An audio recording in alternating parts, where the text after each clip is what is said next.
Hello, I'm back. Your Pretty Pennies with Tara Jones. I'm Tara Jones, financial coach and educator, financial success coach, all that good stuff. Today I want to talk to you about overcoming your impulsive spending habit. So let me share this out really quick. But let's see. I'll wait for some people to join. See if I can share this out with my audience really quickly. If you're just joining, when you come in, post your name and one of your financial goals for 2018. That's what I'm going to start doing because I'm really excited about my financial goals for 2018 and achieving them. And I know you probably are too. So, yeah, just post in the comments your financial goals for 2018, or just one, whichever one. All right, so I just shared it to my other page. All right, so we're going to talk about how to overcome impulsive spending. Now, this is one of the big topics in my group. So, as you all know, I just launched, or if you do not know, I just launched my first course, and it's a self-paced course. It's 5 modules, and it's called the Financial Reset. And in there, we talk about how to master your money. That's module number 1, like mastering monthly budgeting and managing your money on a monthly basis. And then we talk about savings. We talk about debt repayment. We go through credit repair, and I show you how to analyze and recreate your credit, and also how to choose your insurances, 5 different insurances that protects your financial plan. So literally in the financial reset, hey Carlos, in the financial reset, post your financial goal for 2018. You're not exempt. Even though I haven't talked to you in a while, you ain't exempt either. So yeah, in the financial reset, so when I launched it back in November, I opened up the Q&A session portion with it. And so those people just finished, right? And so we just had our last Q&A session last week. And one of the biggest takeaways that they had, among many, there were so many, but one of them was overcoming impulsive spending, and the tools and the tricks that I gave them inside of there really helped. And so I'm going to give them to you today. But I just want to just throw that out there that they just finished, and I've gotten so many more new testimonials, and they are really using their financial plan to actually win with money in 2018, finally, to start crushing their financial goals, something that they haven't been doing in the past. So if that sounds like something that you're interested in, definitely I put the link in the description. Is bit.ly/thefinancialreset, and you can find it in the description box as well. All right, so the 5 actions that I had that you need to take to overcome impulsive spending. Number 1, you need to unsubscribe from the retailer's email list. So if you have an email account right now that you use as your main email account, and you have Macy's and Starbucks and Ulta and Sephora and Nordstrom's Rack and all these different places all in your inbox, Amazon, Walmart, Target, all these different people, and you getting emails multiple times a day, you are in their sales funnel. And you may think that, oh, I can just click out of this email. I don't use these codes that they give me, or it's a good sale. I have to. Like, Macy's have a good sale on their handbags. I have to get this 30% off. Like, you are in their sales funnel, and they are tricking you and brainwashing you into buying when you don't need to be buying right now. They are tricking you, thinking that you're getting a sale. When you're not getting a sale, you're spending money. That's one thing people do. They say, oh, if I get this, I'll save 30%. No, you're just spending 70% of the money that you're not even supposed to be spending, that you had delegated or allocated to something else, to building your business, to paying off debt, to paying off that auto loan, whatever it is. So the first thing you need to do is realize that if you are in somebody's sales funnel, if you are on somebody's email list, Macy's, Target, whoever it is, like Ulta, Sephora, whatever it is, you are being brainwashed and you are being coerced into buying something. And it might not show up and manifest as in you clicking on a link inside the email.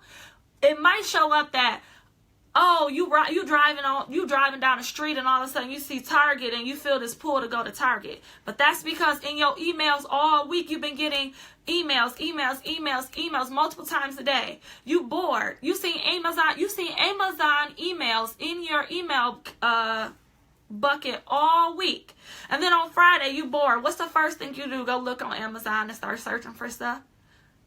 That's what they're doing. That's exactly what it's doing to you whenever you are on people's email lists, on these retailers' email lists. So the first thing you need to do is to go in and you need to unsubscribe. There's this one account that I have. Let me see. I think it's called unroll.me. UNROLL. Yeah. Unroll me. Yep, unroll.me. That's the website. And literally you can go in there and you can put in your email address and it'll show you what all email lists and what all retailers you're subscribed to. So I did that a couple of years ago and that like blew my mind. I didn't even realize how many times I gave a store or gave a JCPenney or this or that an email list, right? As you know, I have an 8-year-old. I had so many like stores that I was on their email list, and they don't email you all the time. They usually do it around holidays like Christmas, around your birthday. If something comes up like the 4th of July when they know you want to get an outfit and get fly. Memorial Day, they know people go to the club. They already know you. Like they know you going to have a good time. You going to a barbecue in the summer. Like they already know you. They know you more than you know yourself. These retailers study you. They know when to send you emails. They know when you need a new outfit for Labor Day. When you going out to your all-white party, they know everything. So they'll strategically send you emails when they know you're about to shop to get you to shop there. So I went to unroll.me and you could just put your email in already. You put your email in and then already you could just see what all subscriptions that you are on and you can unroll all at once. Like, so therefore you don't have to like keep clicking each email inside of your email account. You can go to this website and it'll do it all for you. You could just click and say enroll me out of all of these and they'll take you off their list. The second thing that you need to do is you need to check your monthly budget before you do anything. So if you are not using a monthly budget, you are behind the times, bro and sis. Like at the end of the day, I don't know how you think you're going to manage more money as you trying to build this empire. The more money you make, the more complicated it is to manage your money. So if you can't manage one income stream or 2 income streams, how you think you're going to manage 7? Oh, I see that meme going around all the time. The average millionaire has 7 streams of income. I'm trying to get 8. You can't even manage 2. How you going to manage 8? Like, you going to have money coming in and out. You ain't even going to feel like you have 8 income streams because you don't have control over your money. So, first of all, you need to be having a monthly budget. Second of all, before you go anywhere, you need to make sure you know how much you allocated in that budget. And like I tell people all the time, if you look at a monthly budget as it's restrictive or it's draining or I don't know how to do it, you're not doing it right. Literally, all you're doing is planning out how you're going to use your money. You can plan to use 100% at the grocery store, 100% on your hair and nails. That's still a budget. Like, it ain't telling you what you can and can't do. It's just you sitting down and deciding what you're going to do with your money. So I have an example. So I have, the Ultimate Financial Planner that I created. And it's doing numbers. It always does numbers in December and January. Like, everybody is, like, really focused on their money. Like they don't get money 12 months out the year. But we ain't going to go through that. But this is doing numbers right now. So definitely you can go to yourprettypennies.com/shop if you want to grab your Ultimate Financial Planner. But inside, for 12 whole months, you get templates to create like your financial plan in here, right? This is where the people in the Financial Reset, they house all of their information. So you get a monthly budget, and it literally goes through all of your expenses, whether you save in that month, whether you got to pay medical bills, insurance, gym membership, child care or nanny, social events and conferences, if you have to go through to any of those, if you have any debt to pay off, your household bills, your rent, your mortgage, maintenance or repairs, property taxes, giving, charity, tithing, and also records your income that you have coming in. This is level 1. Again, you trying to get to millionaire status, but you ain't even managing thousands. You ain't even managing hundreds right. How you gonna manage millions? Make that make sense. You want to build a business, you can't even manage your own finances. You gotta get it together. You gotta learn how to use a zero-based budget. Definitely go to yourprettypennies.com/shop to get this. And so you get the instructions in the beginning on how to use your monthly budget, how to use your monthly expense tracker, and everything else. So step number 2, whenever you're trying to overcome impulsive spending, you create your monthly budget. You allocate and say, all right, I got $5,000 coming in this month. This is how I'm going to spend $5,000. And I allocate my money into all of these buckets. Once you leave the house, you need to make sure you know what you said you was going to spend on, right? It's one thing to just put it on here. You got to make this come to reality. So you can write down, I allocated just right. So I got a little bit going to debt this month. I got a little bit going into savings. Get my hair and nails done, which you see I need to get mine done. We ain't gonna talk about this ponytail. I'm trying to save. I got my hair appointment on Friday so I could be popping for the weekend. We already know that sometimes our flat irons in the winter, if it's raining, if it's snowing, it's doing too much. So my flat iron is coming from the shop right up on Friday, so I'm looking crazy until then. But you got to make this come to life. So if you're saying, okay, I'm only spending $100 at the hair salon, I'm only spending $150 at the nail salon, I'm paying $500 towards debt this month, I'm putting $500 in savings, and my bills, my monthly bills are here, blah blah blah. Like, you got to make sure you're using your money the way you say you're gonna use your money, right? It's one thing to just write it down. You have to implement what you wrote down. So when you write down, for Christmas I'm only spending $500, don't go to the store and spend $750. You blew your budget. Like, this is no longer accurate, right? Because then something else is not going to be able to get paid or be able to get covered because you blew your budget on shopping for Christmas.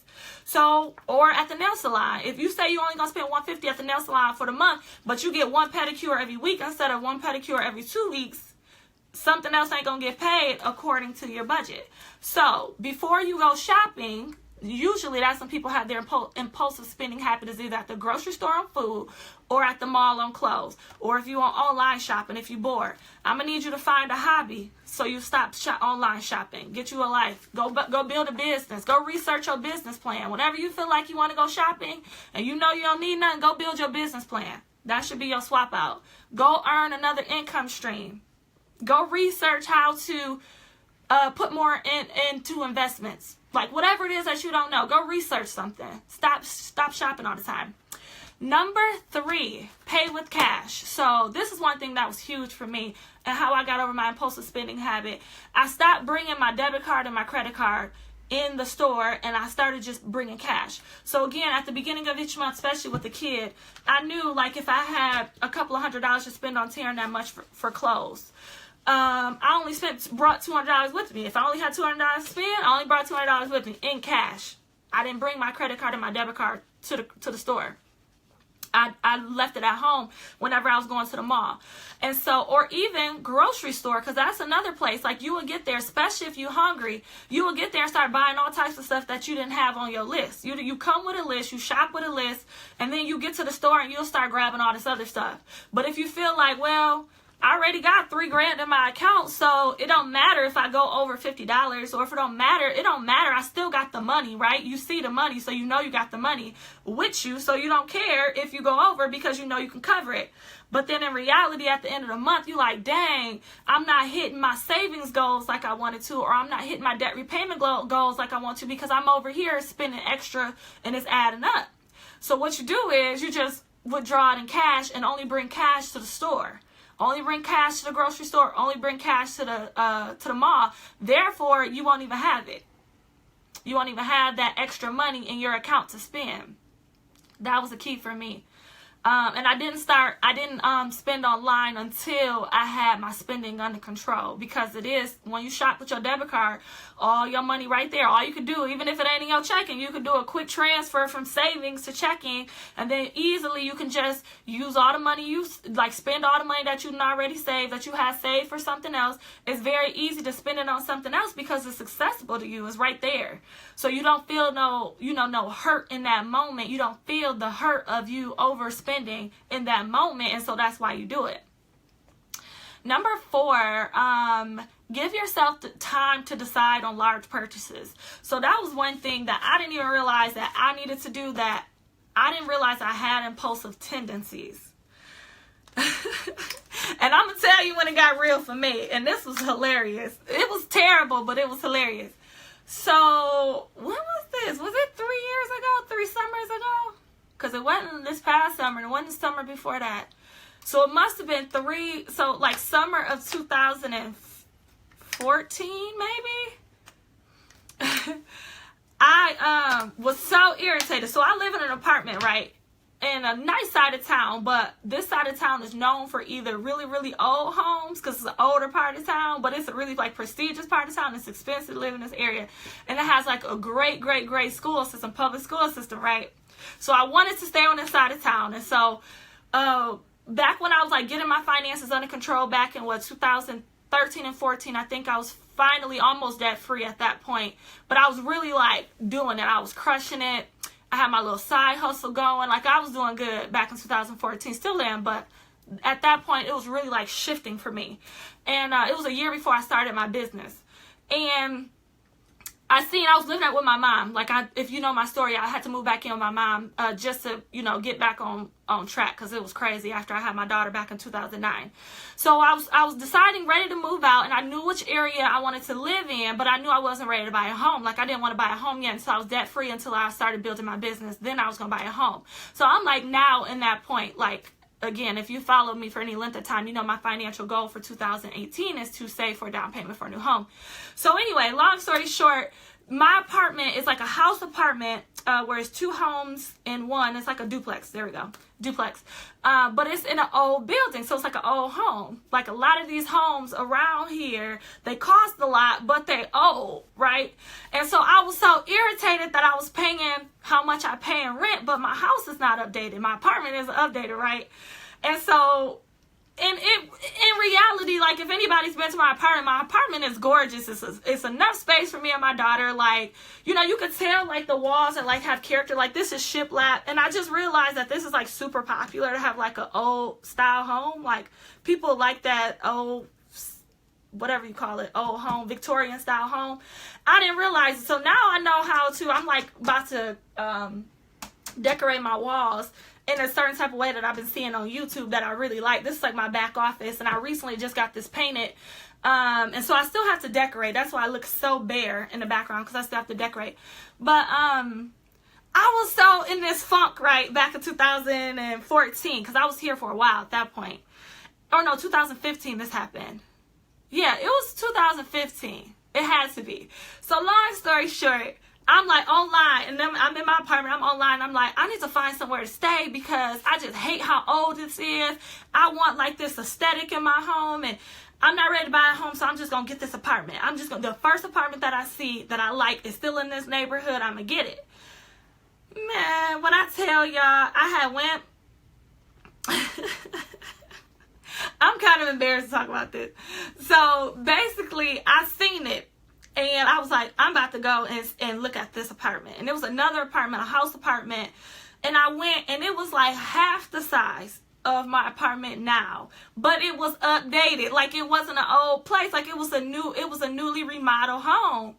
But it was like half the size of my apartment. And the same day I seen it, a week later, I ended up moving in, giving a woman the deposit, wanted to move in real quick. Super impulsive. I didn't consult no wise counsel, didn't have anybody else look at it before I put any money down, anything, right? And so I had called up my ex-boyfriend and was like, hey, can you help me move in this apartment? And so my ex-boyfriend and my sister's boyfriend at the time moved me in, right? And they moving my stuff in, and they like, wait a minute, this is like half the size of your apartment that you moving out of, and you pay more over there than you do here. Like, so they got all my stuff in, and I was just sitting there. I was like, this apartment's too small, we gotta move back out. I mean, I broke my lease and everything. When I tell y'all, I was so impulsive. In 1 week flat, didn't tell nobody I was moving. And I had a boyfriend at the time, and we didn't live together, but still, like, somebody who could have been on the outside looking in could have told me something than what I was going through being impulsive. 1 week's time, gave this woman a down payment for the apartment that I wanted to move into. It was half the size. None of my furniture fit. Taryn's room was super small. My room was big. The kitchen was small. And it was just like, such a dumb move. Like, it was so stupid. I got all my furniture and stuff up in there. That stuff didn't even fit. Like, half our stuff didn't even fit. It was just a poor choice, poor judgment. But because I was impulsive and I was like in my feelings about my apartment and all this other stuff, like I just was dissatisfied with some other things in life. Like, it just caused me to make this like dumb mistake. Like, and be super impulsive. And that's when I realized, like, man, when I'm in my feelings, like, I make the worst choices. And I didn't realize that about myself. Like, and literally, when I tell y'all in 24 hours, I broke a lease, moved out, all my stuff, like U-Haul, rental, everything, moved all the stuff down the street to this apartment. And then this house apartment. And then moved all the way back in 24 hours. Like, my ex-boyfriend was so mad at me. Like, he was like, I'm never ever doing this again. Like, you can never make your own decisions again when you are an impulsive mindset like that. I didn't even realize I do that.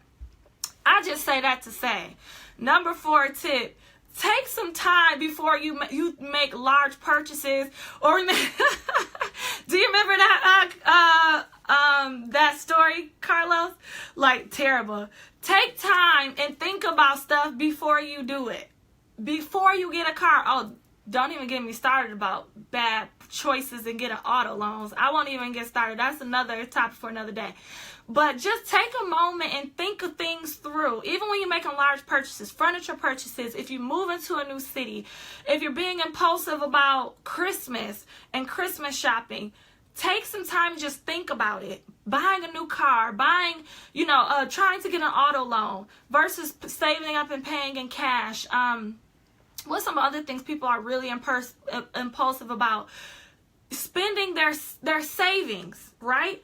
I know people who will deplete their savings at the sight of a new handbag. Like, literally cannot handle another $500 financial emergency for the next 6 months just for a handbag because they have to have it so badly. Like, take a moment, make sure you're not in your feelings, make sure you're not stress shopping, you're not emotional shopping. Do not go shopping right after work when you're stressed out. Shopping should not be a stress reliever. Making life decisions should not come in the midst of a financially strapped time in your life, a stressful time in your life. If you just, one thing that people keep saying, oh, when you gonna buy a home? When you gonna buy a home? Because they think I'm just loaded with cash, right? Because I'm an entrepreneur. Couldn't be further from the truth. But all my money goes back into my business right now, and then saving for a down payment for a home. But everybody is writing me, when you gonna buy a home? When you gonna buy a home? First of all, building a business is no easy feat. Like, that is expensive. Like, people don't realize that building a business is an investment just like buying a home is. And I don't know about y'all, but trying to put money into 7 different places that requires a lot of money, that's not very good. That's not very wise. You pull yourself thin. So the thing is like, I'm building my business and I'm in investment mode for my business right now, and then I will focus on the home. But it's not very wise to do both. Just like with paying off debt and building a business, a lot of people are like, well, which one should I do? If you have the income, you probably could do both and just ride it out. But if you really want to get that debt from over your head and not incur all this interest because you're prolonging it over years and years, you may want to just focus on paying off debt, because building a business takes just as much time, discipline, energy, resourcefulness, all of that as building a business. Like, I think people think, oh, I want to build a business. I want to say I'm an entrepreneur. I want to say I'm a business owner. And they think that's so cute, but they have to put their business on hold at some point because they're financially strapped. Like, who you think is investing in that business? You are. But if you don't know how to manage your money and you still struggle with impulsive spending, you're going to be finding yourself that Target got your money instead of your business, that Nordstrom's have your money instead of or Macy's have your money instead of your business having your money. So you have to get these foundations down first and really just overcome that impulsive spending, and make sure whenever you are going to shop, or whenever you are making a major life decision, do not do what I do and be in your feelings and try to handle business. That's not wise at all. Number 5, the 5th one, identify and eliminate spending triggers. And this go hand in hand with shopping and knowing yourself. So for me, I noticed that back when I was working in corporate America, that I always went to Target after work. And then on weekends, I always was in Macy's. Like, always. I associated the weekends with shopping. I associated the weekends with Macy's. And I associated my weeknights with Target. Just be in there, roaming the store. Don't got nothing to get. Half the time, I don't have anything to get. But it just gave me a sense of comfort, or it relaxed me. I had, associated relaxation and fun with shopping. And that shouldn't be the case. Like, if you associate your money with spending it versus money and making it, you will always spend more than you make, and you'll always be in the hole, right? So you have to identify your spending triggers, identify your spending habits, and then turn them around. So like I said before, if you realize that whenever you're bored, you start to look up on Amazon or see what the latest handbag is out for Louis Vuitton, or, see what they have in Target dollar spot. I don't know what your thing is. You should really associate boredom with something else. For me, whenever I'm bored, and Carlos and Daryl and some other people can probably attest, I'm a researcher by heart. So I'll be on there researching the latest social media campaign, like what I can do on social media, the level of my business. I'll be researching what other tool that I can use, what other tool that's free. One thing that I love to do is every month, and this is a good thing if you are a business owner or an aspiring business owner, to always look for new ways to cut expenses, but still get the job done. To go further with less, go further faster type of thing. So every month, every year, there's always some new technology that comes out. And 1 month or, 6 months ago, you might be using a platform or be using a tool that you have to pay for to get a certain thing done in your business, where 6 months from now, somebody else can put out something and you can do the exact same thing, but instead of paying $15 a month, you don't have to pay. It's free. It's free. It's a free service. So always looking for new things to where you can cut your expenses, but keep up doing the same thing in your business. That's always a good idea. So that's kind of like what I associate my downtime with. Downtime can be, doing research. It could be having game night with my friends, fellowshipping with my friends. It could be hanging out at my mom's house, hanging out with my siblings, creating experiences with my daughter. Hey, I actually have a list. Me and her both have a list of things that we can do whenever we feel like we're bored and we can't think of anything to do and nothing feels like, that doesn't feel appeasing to me. I don't want to go out to eat. I don't want to go to the museum. We don't want to do this. We kind of have a list of things that we always are up to doing. So kind of create a list and saying, okay, if nothing else feels good and the only thing that I can think of is scrolling Facebook or scrolling Amazon for something else that I don't need, let me create this list of things that I know I probably would want to do, or that can kind of get me back motivated into doing something. So yes, that's number 5. And I do have a bonus. Number 6. And this is big. If you have trouble with impulsive spending, like the 9 times out of 10, it's because you don't have something that you have given your money to do. When you have resolved in your mind, your body, your soul, your spirit that you are going to pay off debt, you ain't going to want to spend money with Target.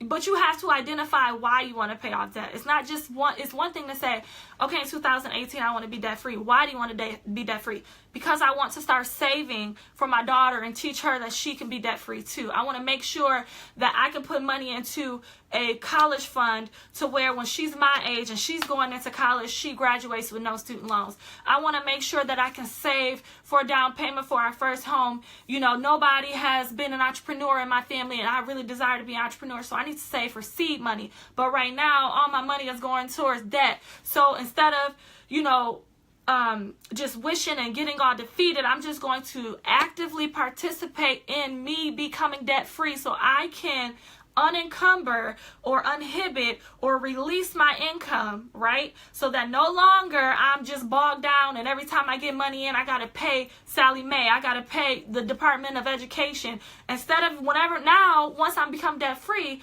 I have the ability to use my income to build my business, to fund my daughter's college tuition in the future, to save for a down payment for a new home. Like, create some financial goals that are compelling to where when you are faced with, should I spend money at Macy's or should I save?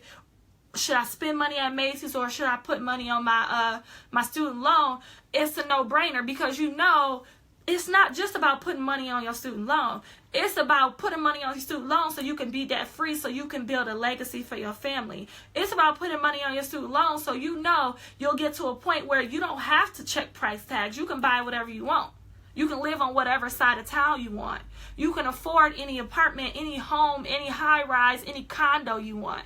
That's what you have to attach your mindset to. So whenever you are scrolling in your emails and you see, 30% off today only, you're not fazed by that, because it's like, yeah, I can save 30% and spend 70% of what I'm gonna spend, or I can use that money that I can spend with Macy's or Target or Ulta or Sephora, and I can put it towards my debt and be debt free and show my daughter that there's a better way to live than live and building somebody else's empire. All right, so that is what I have. The 6 tips, let me recap them for you. Let me see, I have them written down. Number 1, unsubscribe from retailers' email lists, and you can do that using unroll.me, UNROLL.me. And then action number 2, check your monthly budget before going shopping. That's grocery store or to the mall. Action number 3, use cash whenever you're going out to pay for something like groceries or shopping at the mall, because you tend to overspend in those areas. So give yourself a limited amount of money to use. Number 4, give yourself time to decide on large purchases and major moves like that. Again, you don't want to be doing things in your feelings and end up in an apartment that's half the size of you moving in and out in 24 hours. Broke your lease and had to pay to get back in your lease like I did. Like, don't do it. Number 5, identify and eliminate your spending triggers. And number 6, create some compelling financial goals that literally makes you not want to impulse spend, that makes you want to be so fired up about paying off debt, or so fired up about saving, or your savings goal, or building your business, that you don't even think about impulsive spending. You don't think about blowing your money anymore. All right. Just to let you know that the enrollment is still open for the financial reset. I don't know when I'm closing it again. It's still enrollment. I know a lot of people are getting in there because it is the end of the year and they're ramping up and they don't know how to create a financial plan that has them paying off debt, building their credit, protecting their finances with their insurance policies, building up savings. Like, I cannot wait to release these testimonials. It's crazy. I'm getting like video testimonials done for the people who've already taken it. It's going to be crazy. Like, they are already so fired up about 2018, already have breakthroughs, already paying off debt, already like just mastering their money and being money masters. So I'm just so excited for them. And there's still room. There's still space for you. You can go to bit.ly/the financial reset, or click the link in the description to join. All right. I'll talk to you guys later. Bye.